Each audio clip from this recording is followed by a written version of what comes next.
Assalamualaikum warahmatullahi wabarakatuh. Perkenalkan, kami dari kelompok 3 ingin mempresentasikan materi tentang fisiologi dan struktur sel hewan. Sebelumnya, perkenalkan, nama saya Salwa dan Adinda Prihanta. Saya Kansa Ajira. Saya Yudi Putri Supayu. Apa saja yang akan dipelajari? Yang pertama ada pengertian fisiologi sel hewan dan pengertian sel hewan. Yang kedua, penjelasan struktur sel hewan. Yang ketiga, ada penjelasan fungsi struktur sel hewan. Pengertian fisiologi sel hewan. Fisiologi sel hewan adalah cabang ilmu biologi yang mempelajari fungsi dan proses vital yang terjadi di dalam hewan. Ini mencakup pemahaman tentang bagaimana sel hewan melakukan berbagai aktivitas dan menjalankan berbagai proses yang mendukung kehidupan. Sel hewan merupakan unit dasar kehidupan hewan, karena di dalamnya terdapat struktur dan fungsi-fungsi fisiologi yang mendasar bagi hewan, seperti respirasi, ekskresi, dan metabolisme.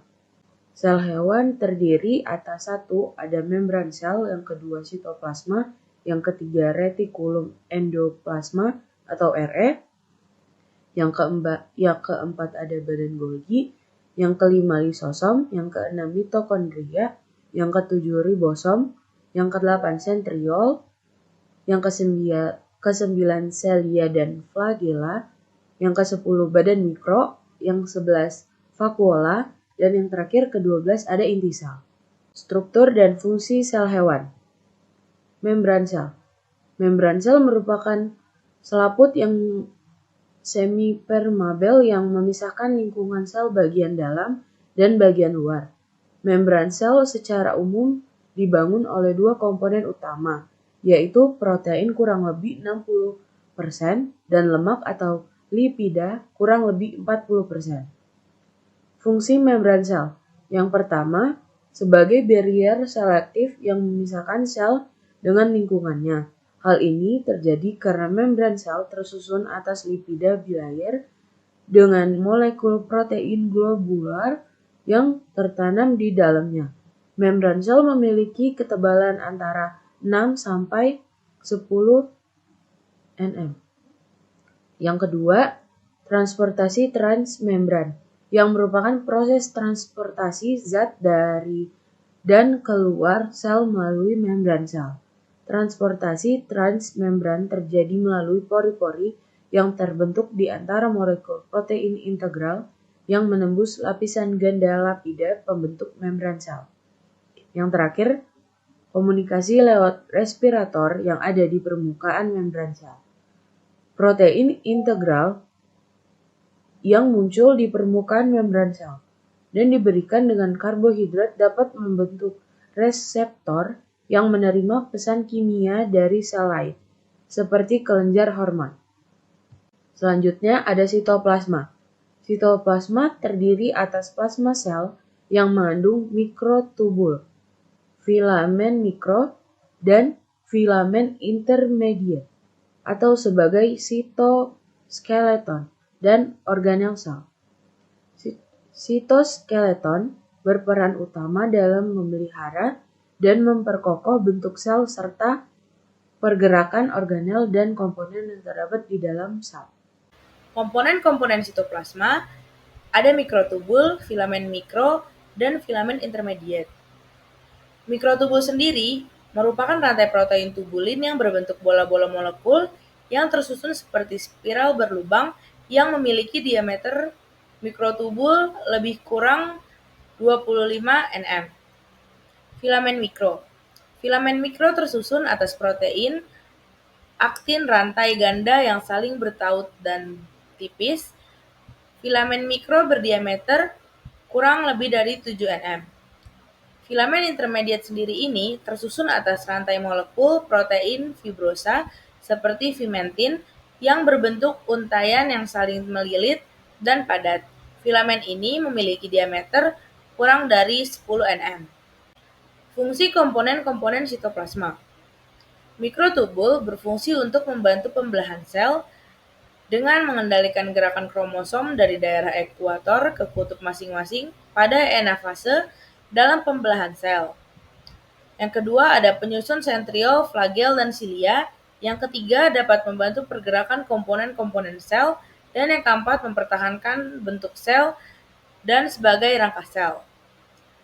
Filamen mikro sendiri ini berfungsi untuk motilitas dan perubahan bentuk sel serta sitokinesis. Membantu pergerakan seperti pada proses kontraksi sel-sel otot dan pembelahan sel. Dan yang terakhir, mendukung proses pergerakan sel seperti mikrofili. Yang terakhir ada intermediate. Filamen intermediate berfungsi penting untuk penyokong sel dan inti sel. Yang kedua, untuk menahan tekanan dari luar dengan membentuk jejaring pada sitoplasma. Organel sel. Organel sel sendiri atas retikulum endoplasma atau RE, badan Golgi, lisosom, mitokondria, ribosom, sentriol, silia, dan flagela, badan mikro, dan vakuola. Retikulum endoplasma atau RE. Retikulum endoplasma terdiri atas dua jenis, yaitu retikulum endoplasma kasar atau granuler. Permukaannya banyak mengandung ribosom. REK berperan penting dalam sintesis protein, serta mengumpulkan dan mengangkut protein yang dihasilkan oleh ribosom. Retikulum endoplasma halus atau non-granuler.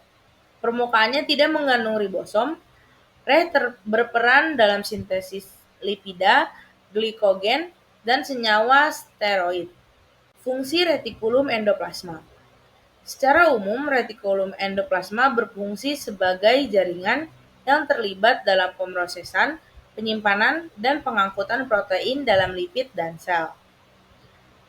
Fungsi RE kasar.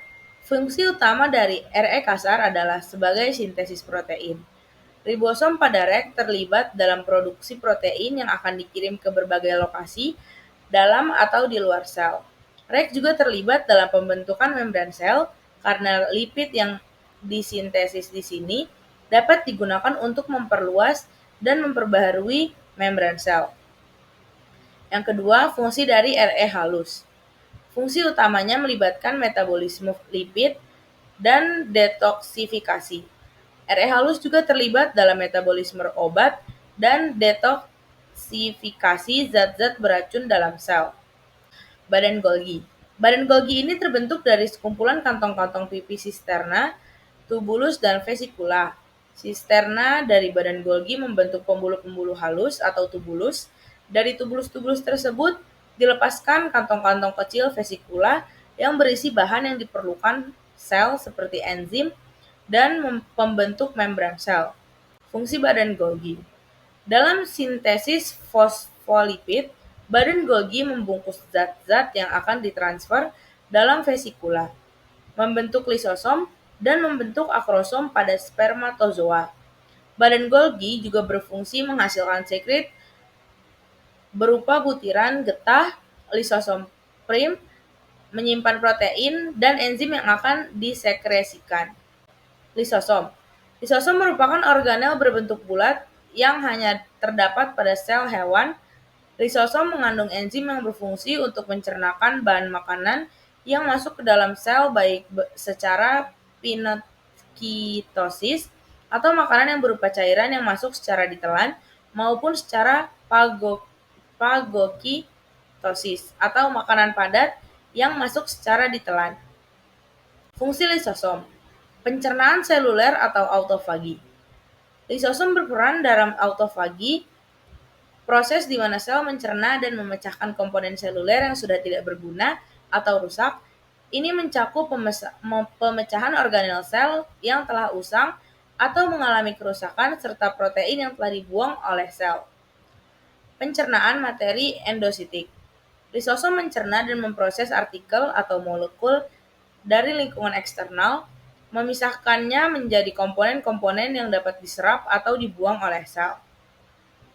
Penghancuran bakteri dan zat beracun. Lisosom juga berperan dalam penghancuran bakteri dan zat beracun yang masuk dalam sel. Enzim dalam lisosom dapat merusak dinding, sel bakteri dan mengurangi senyawa beracun. Pengontrol kematian sel.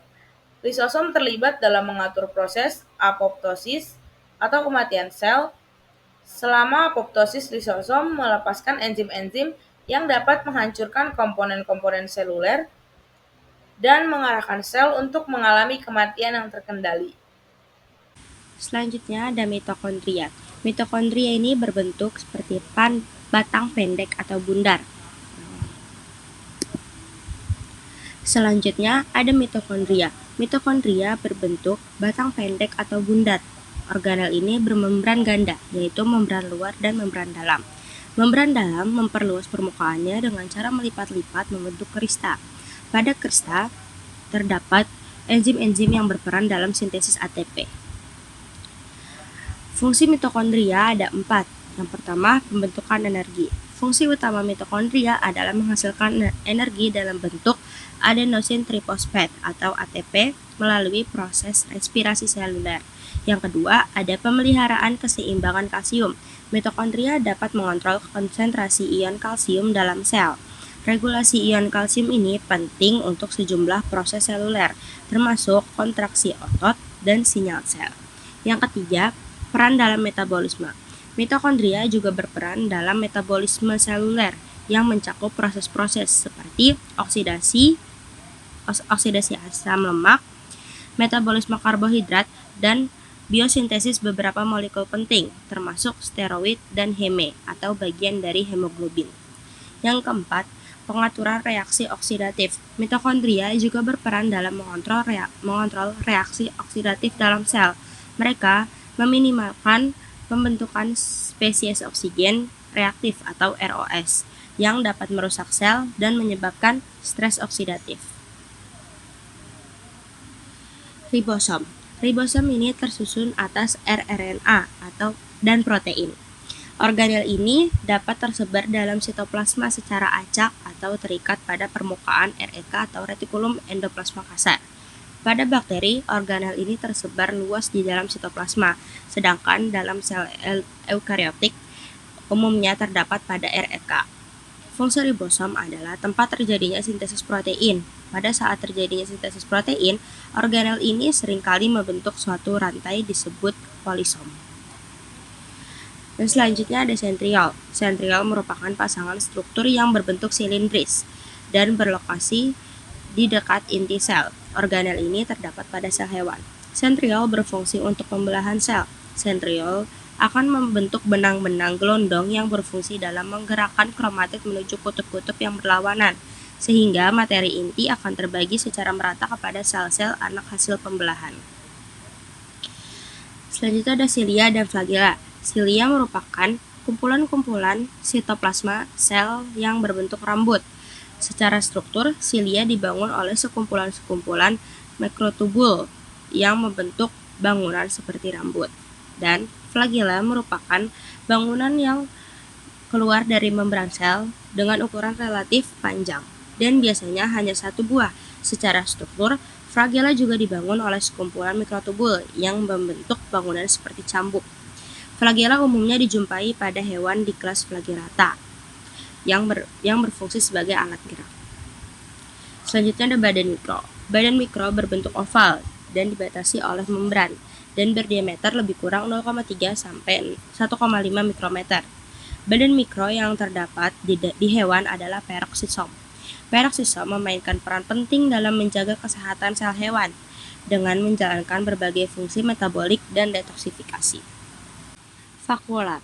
Vakuola merupakan rongga yang terdapat di dalam sel. Pada protozoa dikenal berbagai jenis vakuola, antara lain rinosom, fagosom, dan vakuola kontraktil. Vakuola kontraktil pada protozoa berfungsi mengatur cairan yang ada di dalam sel, sehingga hewan tersebut tidak binasa karena masuknya air dari lingkungan tempat hidupnya.